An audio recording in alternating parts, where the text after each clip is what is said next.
经常撞车的朋友都知道，车越大，事故越壮观；车越花，现场越绚烂。今天的乐高比赛，选手们不能从零件库零元购了，要靠车祸来获得可用的砖块。摆在面前的是10辆来自乐高赛车游戏 2K Drive 的实体化战车，5辆陆用，5辆水用。每组选手要选择水陆各一辆进行撞击，并用撞下的积木碎片组装一辆赛车进行拉力赛。获胜车辆将会入驻 2K Drive， 成为游戏中永久的正式车辆。这规则无疑给本来技术就不行的他们又上了一层难度。选手们既要考虑撞击车辆的大小能否提供充足的砖块以及需要的颜色，还得让搭车的战车扛得住崎岖山路的颠簸。机油组想做酷炫点的，选了红蓝老爷车和墓碑船。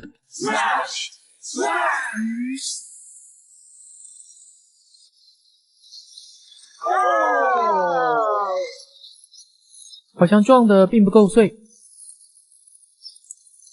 但也让他们拿走了。他们搭了辆鲨鱼导弹车，核心部分完成后，他们还测试了一下。Let's test the bump. Test the bump. The core of our shark and its fins are extremely strong. The front of the car gives me some hesitation. Give me a straight pass.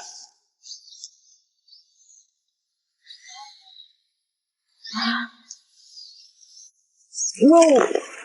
鲨鱼下巴和尾鳍有脱落的风险，最终造型没什么大改动，颜色是几辆车里最有战车味的，还配了火箭筒、涡轮增压，就是突出的下巴和上巴令人担忧。Strong 哥自我安慰 Then that becomes an obstacle on the road for the shark jaw will take on a life of its own and start to try to gnaw at other people's vehicles.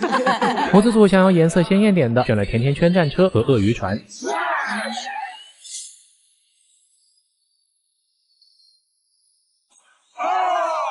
甜甜圈的体量不是盖的，直冲终点。他们用这些碎片搭了一辆强壮的太阳能花车，体积很大，看起来不怕被撞的样子。外形上如果能把太阳能板也换成花，应该会更加分。妈妈组选了香蕉车和漂浮船。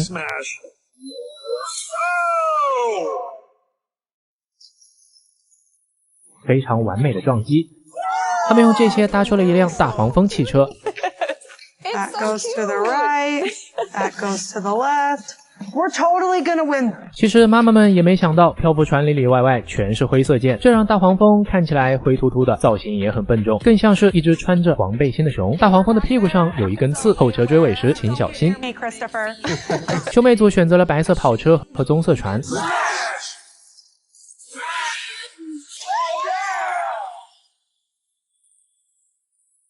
他们的沼泽战车就像名字一样简单直白，没有亮点，看着也很单薄，跟其他的一对比，只有挨撞的份儿。老师组选了三明治潜艇和红色赛车。You guys are about to lose your lunch with this sub.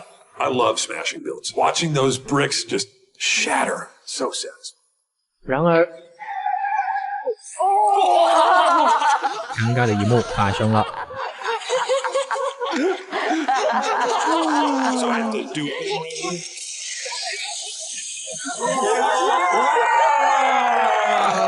just like we planned. 他们的可乐饼战车从造型上看着就很威，重心高，体积大，看着不用别人撞自己就会翻车的样子，造型就像个立体版三明治，视觉分也没拿到。下期恭喜基友们和这3组选手都熬到了决赛。决赛不限主题，让选手们自由发挥，限时24小时搭出一个大故事，唯一的要求就是大。本季冠军不仅可以得到10万美元奖金，还可以获得去丹麦总部把自己的冠军作品实体化的机会，这可是史无前例，甚至澳版都从来没有过的福利。基友组要搭一个飞机，在飞机上讲述他们旅行的故事，飞机上的地标是他们去过的地方。七金哥负责创意，淡定哥负责技术。时间过去一半，飞机都还没成型，把机翼放上去后，他们发现机翼又重又长，很容易断掉。于是技术担当淡定哥花了半小时为鸡翅膀加固了骨架。美版嘛，当然要有老美最爱的 family。戏精哥虽然戏很多，但他的想象力一直是很出色的。他思维之所以可以这么发散，得益于他来自一个充满乐高的、充满爱的家庭。他的父母总会无条件的支持他做任何事。之前比赛中夺冠的枫叶包包，他也还重新做了一只送给了妈妈。Mama from Kofi. Oh, what could it be? Kofi! Look at this! This is gorgeous. 此时，屏幕前一位听着少整那些没用的长大的东亚小孩流下了羡慕的泪水。飞机成品尺寸是2.5米乘2.5米，设置了一个传送带，可以躺着观光。3个景点由彩虹桥相连。3 core icons of our most formative travel experiences. 第一站是肯尼亚，选择肯尼亚是因为希金哥大学期间每年都会去肯尼亚支教，给孩子们上计算机和乐高课。第二站是紫禁城，淡定哥是一名华二代，小时候每年都会和父母回中国玩。Is a representation of my roots in China and my parents' immigration over here. 第三站是意大利，这里是希金哥和淡定哥结缘的地方。几年前，他们一起坐船去了意大利，那是他们第一次一起旅行。2人各一个标志地点，中间由2人共同回忆连接。飞机规模虽然大，但机翼在淡定哥的妙手拯救下，非常的结实。传送带上梦乡中的小人也为这个故事增添了一份乐趣。It takes me to a whole nother place. If ever we heard ambition, that is ambition. Congrats to both of you. Amazing job. Thank you so much. 下期。如果让你12个小时用乐高搭一个过山车，你想要什么主题？所以这次他们要确保万无一失。乐高的过山车轨道零件分为2种，一种是红色的坡度较缓，另一种是黄色的起伏较大，360度翻滚的圆环就是黄色的。但儿子哥选择用红色轨道来制作回环结构。过山车系列设计师 Jamie 说，我们之所以设计了黄色回环，很顺畅，故事也算完整，底部机械组模拟的海浪很加分。And I think you've managed to create a very impressive model. 几乎每一组都在圆环上花了很多时间，而妈妈组是唯一一个没有回环结构的这一款观光型过山车。但是很遗憾，比赛规则里要求的就是刺激，这也是他们其他3组进入决赛70万奖金会滑落谁家呢$1,000. You made it to the finale. 今天的乐高版机器人大战，选手们要在统一的底盘上，根据人仔主题制造出自己的机器人进行对决。取胜的办法有很多，可以靠蛮力将对方推下擂台，可以用图钉戳爆对方的气球，也可以对决，最后3名胜者再决冠军。德国组的战车是拳击擂台，车前有2个拳击手套，一个直拳，一个右勾拳，图钉藏在拳套里，用以重拳出击时砸爆对方气球。前面4期连贯的闺蜜俩这一次露出了短板，她们不擅长机械组。Saving his dog? Yeah, he really punches the kangaroo.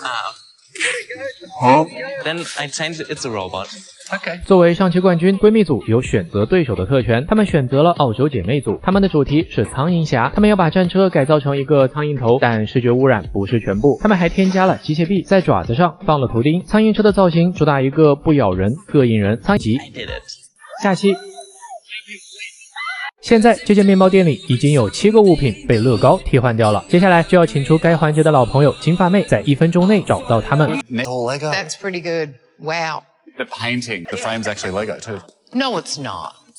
That's crazy. Well done, everyone. 母子组马赛克画和美国姐妹的收音机并列拿到16分，专业团队国际象棋17分，丹麦组纸托蛋糕 Brickman 分17加3分逃脱分20分，德国针织箱第一，国干巴小蛋糕15分，垫底的是澳洲姐妹组的桌子 Brickman 分13分，但加上了3分逃脱分，反超法国组，法国组遗憾淘汰。罗马不是1天建成的，但有可能是10小时建成的。长发小哥组给自己选择了3台剧目的乐高试卷，去年这个主题的冠军是兄弟。他们的3幕分别是罗马从日出到日落的3个阶段。提到罗马，可能很多人的第一印象是自来水。罗马是城市供水系统的古罗马的城徽，包括现在意甲罗马队的队徽都是母狼乳鹰的图案。Brickman 认为第一幕的经典画面应该是母狼，而不是他们在做的兄弟战争。天人劝吃饱饭，他们把第一幕改成了罗马的建造，并加入了母狼的雕像。史诗故事塞到3个小空间是一个很难的挑战，但对金罗来说可能是一种奖励。第一幕罗马建立，工人们在造建筑和我敢说你99%的艺术生朋友都无法拒绝这个礼物。这就是为即新出的美术馆系列新品大师之夜艺术家公寓，里面入驻了6位不同时期的著名艺术大师。打开包装，里面是分装好的零件、说明书、菲林背景纸、灯串，以及这个质感非常好的木质画框。拼搭过程很简单，半天就能完成。第一层是公寓大门，充满了对称之美。走上2楼，左边是萨尔瓦多·达利和他的代表作《永恒的记忆》，角落有标志性的融化的时钟，右边是蒙德里安红黄蓝的构成，充满了现代主义。第3层是克洛德·莫奈和他的代表作《池塘》《睡莲》，旁边是梵高的《新月夜》，还有他尚未完成的自画像。紧挨着的是达芬奇《蒙娜丽莎的微笑》，一旁的飞行器草图也展现出达芬奇惊人的物理天赋。顶层的最后一位大师，你猜猜是谁？这是大师巴勃罗·毕加索和他的代表作《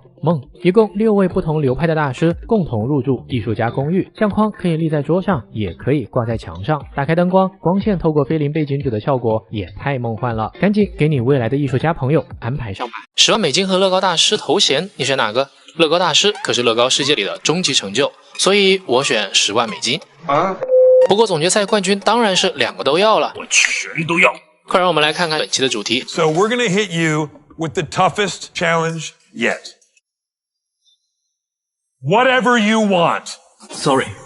有乐高真的了不起，所以这意思就是官方将不做任何限制，只要能体现出自己的风格，做啥都行。天马行空的创意，令人着迷的故事，精湛独到的技巧，缺一不可。我们直接来看夫妻组他们的决赛作品《施救的宝藏》。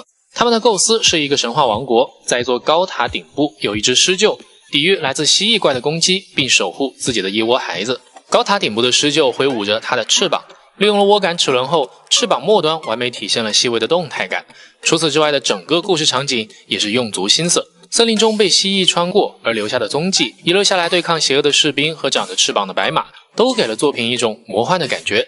甚至这只蜥蜴，你都能感觉到它的眼睛在聚焦，邪恶的气息都快要溢出荧幕了。施救作为作品的核心，如何设置施救翅膀的机械结构，实现能完成漂亮的动作是个大问题。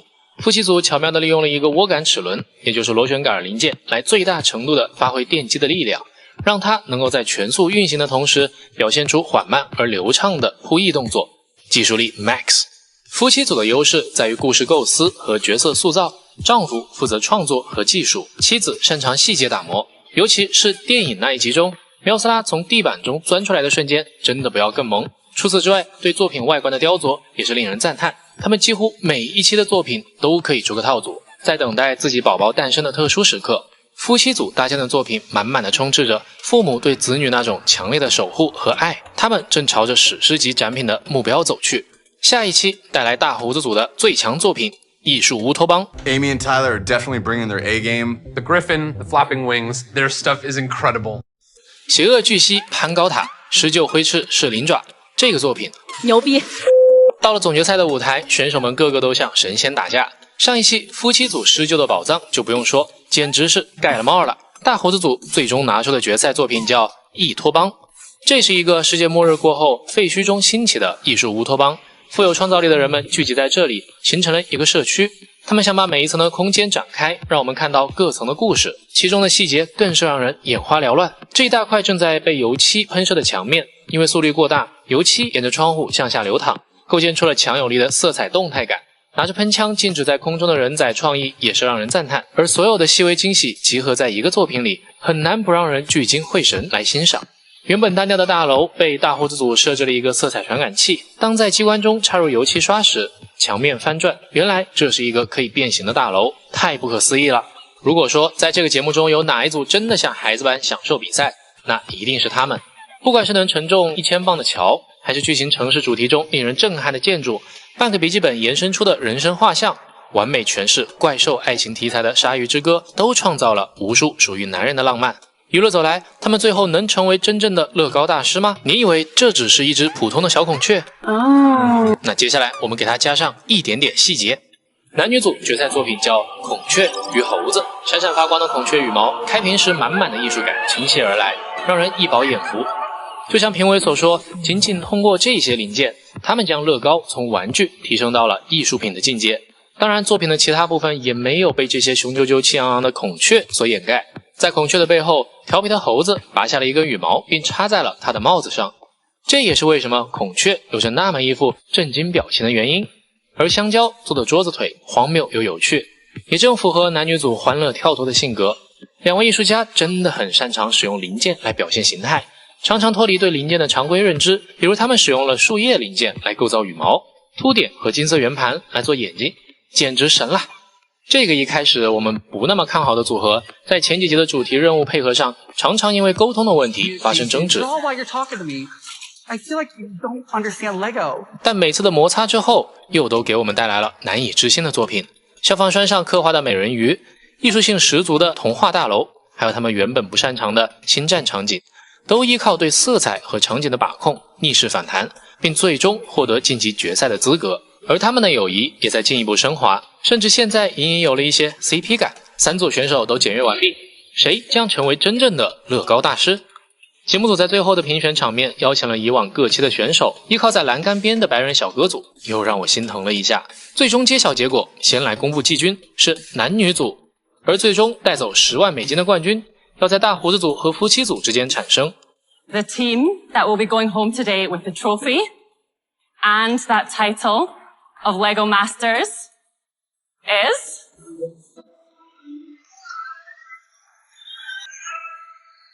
Tyler and Amy。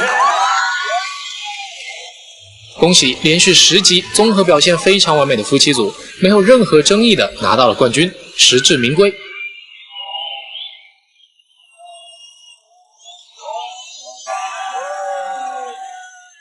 We did not win tonight, but we gained the most incredible experience of our lives. If you're watching this, go build something amazing. Jeez, guy, knock it on. 同时也感谢大家40期以来的陪伴，创造之路永不停歇 ，Go to build something amazing。澳版乐高大师解说后续上线，敬请期待。一张摇晃的大圆盘上搭乐高要几个小时才能把人逼疯。今天这场比赛可以说是世界上难度最高的乐高比赛，因为这些选手都是经过前4季阳谷难度洗礼的真乐高大师。还记得上一集结尾我许愿了诸神之战不？没想到有钱澳版是真舍得花啊！囤了4年的选手终于浓缩成了一季 Grand Master 超级乐高大师。第一集节目组就摆出了5星难度，选手们要在这块只有一个固定点的漂浮大陆上搭建故事，上下左右都有凸点，限时14小时。为了方便大家回忆，还是用前几季的组名。长发小哥组是第3季的亚军，封神战是街机游戏中的机械，他们经常做到一半重建，但依旧有着恐怖的完成度，因此又得名重建组。这次大师赛首战也掏出了他们最强的机械，准备做一个开采太空矿的矿井，并且要让模型从任何角度都能看到机械的运动。 Holy cow. We've got the conveyor belts. Yeah. Pump. Yeah. We've got the pistons. Yeah. And we've got the oscillating radar dish. Correct. How many motors? 1, 2, 3, One for each, 4, is it? 5. Yeah, Yeah, one for okay, each. right. Yeah. Brickman 又提出了一个已经2年没听到过的问题。What was the plan for color? 2位废土风爱好者又想起来被第3季支配的恐怖。 Come back here. All the way back here. What can you see? Grey. You actually have lost everything. We need pops. 将 logo 部分用纯色点亮，遍布整个建筑，底部加了一些红色矿物点缀。成品直接给大家放原片吧。人类已经进化到14小时能搭出这种东西了吗？ On our mine, we've got a crane that lifts the ore up from underneath, drops it into a crusher, through the train, onto the conveyor, into the blast furnace. 它们底部的红色砖块用了一点小技巧，在后面铺了一层白色砖，所以颜色亮度很漂亮。如果直接在棕红色上搭建，颜色就会被底色吃掉。兄弟组就是上一季技术很牛，但是总跟龙过不去的俩小哥。第4季之后，哥哥的作品被收录进了丹麦的乐高积木模型展。他们这次准备做一个以灯塔为中心的飞船码头，周围的太空海盗正要对码头发起侵略。机械打开后，动态的画面传递了一种穿越时空般的科技感。他们没有选择在中心平衡点搭建，海盗船放在了边缘，整个搭建形态和平衡方式都非常的独特，但也因为海盗离灯塔太远，故事上有点失去连接了。热爱做大做强，但经常搞黄的选手自负小哥，第1期就开始折磨自己的新队友卷毛。So, like, what happens next? What just happened? What? So we don't have to too expressly solve that. Because if we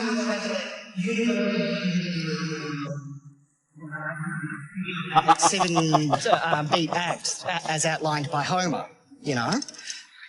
I didn't quite understand what you just said. 卷毛是第2季的季军，是非常擅长生物造型设计的捏脸大师。两人第1集就展现了临时组队的弊端，他们想要做一个地底人民和上层战争的故事，但 Brickman 问这个岛为什么会漂浮在空中，用魔法强行解释不通，于是干脆换草图，故事变成了一座魔法高塔，塔顶落了一只凤凰。地面的掠夺者想要偷凤凰的蛋，有点像美版第1季冠军夫妻的设定，只是长得有点像而已。然而凤凰的翅膀搭得非常不 grand。